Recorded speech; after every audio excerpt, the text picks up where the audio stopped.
Bismillahirrahmanirrahim.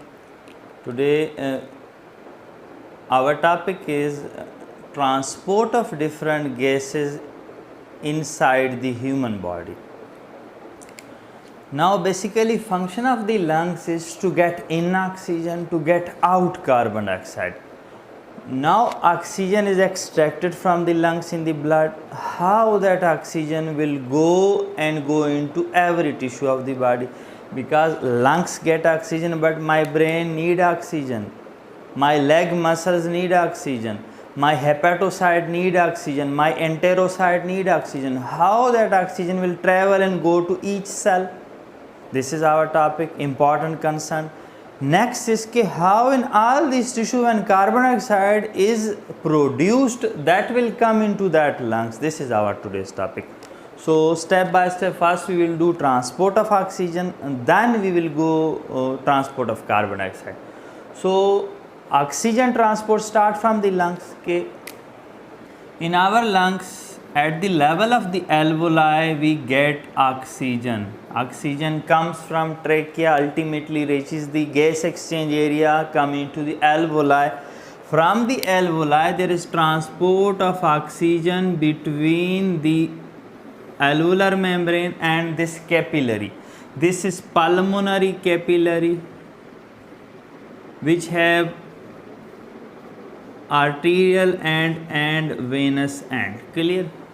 Pulmonary capillary is branch of pulmonary artery. Pulmonary artery comes from the right side of the heart. Clear? It is a branch of pulmonary artery. Pulmonary artery as right side received all the deoxygenated blood. That deoxygenated blood come to right ventricle. From right ventricle, that deoxygenated blood go through from pulmonary artery, then reaches at the level of alveoli, so that deoxygenated be converted into oxygenated. Now in the deoxygenated blood, the pressure of oxygen is called as its partial pressure. It is 40 from right side of the earth. Ultimately it reaches into pulmonary capillary, its arterial end. This pressure is 40. These pressure are important for understanding of transport. Clear? Now how this pressure here is 40? What is the pressure here in the alveoli? That pressure is 104. So as this is less here, more here, so oxygen should move from here to here, and this will move with a partial pressure difference. There is some partial pressure difference, delta P for oxygen. This should be 104 minus 40. Clear? Minus 40, that is 64. So at the partial pressure difference of 64, oxygen move from alveoli into pulmonary capillary. Clear? Now its journey will start. That oxygen will be carried here in the vessel. These vessels contain blood. So this oxygen is 97% carried in the blood with hemoglobin in RBC, and 3% this will be carried in dissolved form. This will come towards heart. Now from all the pulmonary capillary, their venous end will gather and they will form the pulmonary vein. Pulmonary vein contain now oxygenated blood, and its partial pressure should be same, 104 at its venous end, again 104 in the pulmonary vein. That pulmonary vein and come and drain into the left atrium, then will come into left ventricle. Then from left ventricle there will be origination of aorta. Aorta will supply whole body. Clear? But here partial pressure of oxygen is 104. This is called PO2 in the pulmonary vein. But when here we check in the left ventricle and aorta, PO2 is not 104 but 95. Now why this decline in partial pressure have occurred? due to a special phenomenon known as shunting of blood. This deoxygenated blood that is mixed with a special blood that also come from the lungs, that is deoxygenated in the bronchial vein. Now this deoxygenated bronchial venous blood and this pulmonary vein oxygenated blood, they are mixing occur either at the end of the pulmonary vein or in the left atrium. This mixing is called as shunting of blood, shunting in the lung, physiological shunt of the lungs. That causes decline in this partial pressure because deoxygenated blood have partial pressure of oxygen 40. So when this deoxygenated mixes 104, its partial pressure decreases to 95 in the aorta or arterial tree or arterial blood. Now this aorta will give rise to smaller branches and ultimately systemic capillary. Now systemic capillary have same partial pressure of oxygen 95. Now at the level of systemic capillary, we need that this oxygen should go in the tissue. Suppose this is a tissue. Now this oxygen, why this should leave that capillary? There should be again difference of the pressure known as partial pressure difference. With some partial pressure difference, this oxygen will diffuse from this capillary into that tissue. So the tissue should contain pressure less than that, and that is normally in interstitium fluid pressure of oxygen is 40. So difference between 95 and 40 is 55. So with the delta P of 55, oxygen move from the arteriolar side of capillary into the tissue interstitium. Now oxygen has not reached the cell yet, it is present outside the cell in interstitium.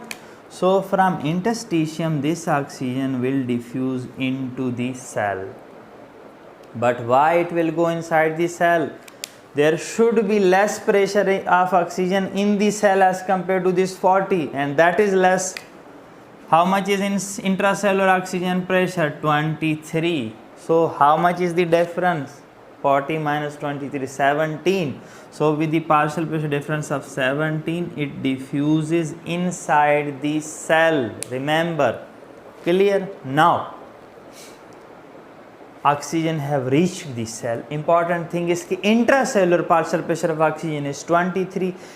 Extracellular fluid of the tissue or interstitium partial pressure of oxygen is 40. Systemic artery partial pressure of oxygen is 95. Now from this interstitium PO2 of 40, that oxygen will go into the systemic vein. Again systemic vein contains same partial pressure as this interstitium, that is 40. This from the tissue will be called as deoxygenated blood because it also contains carbon dioxide, that will go again for the lung for oxygenation. How much pressure? 40. So 40 is here. Clear? So we have started from 40. Ultimately oxygen have reached into the cell. Now an important point, that cell need not 23 partial pressure, only 1 to 3 millimeter mercury partial pressure of oxygen is enough for the cell for its requirement. But there is a safety factor, nature have provided us more oxygen more than our demand. Clear? So this is transport of oxygen.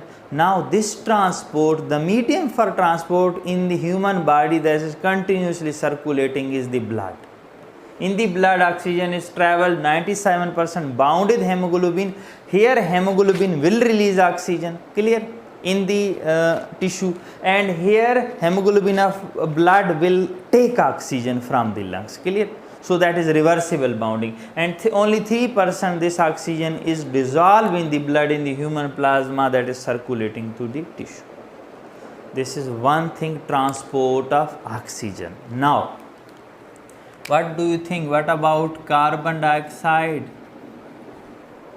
Carbon dioxide transport is in reverse direction, because where oxygen is coming to the body? In the lungs. So we have started from the lung for oxygen. Now where carbon dioxide is produced? in the tissue. We will start from here, and even not in the tissue, inside the cell. So carbon dioxide is produced inside the cell. Suppose this is a cell using oxygen and producing carbon dioxide. So there should be a partial pressure of carbon dioxide inside the cell. Inside the cell, partial pressure for carbon dioxide is 46. Then from this 46, this come out of the cell into interstitium, and interstitium naturally contain less pressure as compared to intracellular, that is 45. Again we can take in this cell, this contains 46 partial pressure of carbon dioxide, and in interstitium the pressure is 45 pCO2. Clear? This 45 will go into systemic vein, that is systemic vein. Because of this carbon dioxide, this is called as deoxygenated blood. Deoxygenated blood have less oxygen, C 40, and more carbon dioxide 45. Clear? Now from here that will come and reaches the alveoli, so that carbon dioxide diffuses out from the body in the alveoli. Now we can make another alveoli for carbon dioxide. This is the alveoli. Ultimately carbon dioxide, its partial pressure 45 in the pulmonary vein, come here and reaches here. Now that carbon dioxide should go in the alveoli, should diffuse in the alveoli, but it need partial pressure difference. How much is the partial pressure difference? Inside the alveoli, partial pressure of carbon dioxide is 40. So we can calculate delta P for carbon dioxide. That should be 45 minus 40, 5 millimeter mercury. So only 5 millimeter mercury partial pressure for carbon dioxide. Here partial pressure of oxygen is 64. But this will diffuse more rapidly than oxygen even at the partial pressure of 5. What do you think? Why? Importantly, because this 5 pressure is enough for carbon dioxide. Carbon dioxide have huge diffusing capacity, 20 times more than oxygen. That is inherent property of carbon dioxide. It can cross these respiratory membranes 20 times more as compared to oxygen. So ultimately this carbon dioxide is lived in the alveoli. From here it go outside with expiration, and again this systemic, this is not pulmonary vein which contain oxygenated blood. The partial pressure for carbon dioxide decreases. How much it become? It become again this 40. Clear? So its partial pressure decreases in the systemic vein. Now importantly, this expulsion of carbon dioxide and take in of oxygen.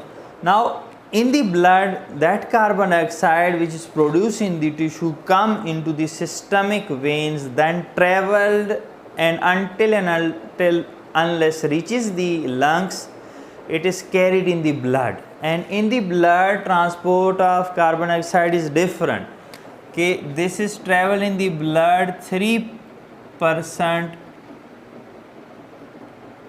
7% in dissolved form. Majority, importantly 70% in the form of HCO3 or bicarbonate. 20 to 23% is bound with hemoglobin. Clear? So carbon dioxide transport is in 3 form, not in 2 form. It is in dissolved form. Majority is in bicarbonate form. Some 20% is bound with the hemoglobin, and when carbon dioxide is bound with hemoglobin, that hemoglobin is called carbaminohemoglobin. So major portion of carbon dioxide is traveled in bicarbonate form. This is an important BCQ point, comes in BCQ. Major form of oxygen transport, 97% is bound with hemoglobin. In dissolved form, even carbon dioxide is more travel than oxygen. In oxygen this is 3%, carbon dioxide is travel in dissolved form in 7%. Clear? So that is our today's lecture. तो आज के lecture में हमने ये discuss किया कि oxygen और carbon dioxide हमारा एम है रेस्पिरेशन का, कि हम ऑक्सीजन लंग्स से लेते हैं। वो ऑक्सीजन जब हमारे लंग्स में एल्वोलाई से हमारे ब्लड में आई तो टिश्यू तक कैसे पहुंची। हमने बताया आपको कि एल्वोलाई में उसका प्रेशर 104 है, वेसल्स रेस्पिरेटरी मेम्ब्रेन की दूसरी तरफ उसका प्रेशर 40 है, तो 64 के फ़र्क से अंदर आएगी।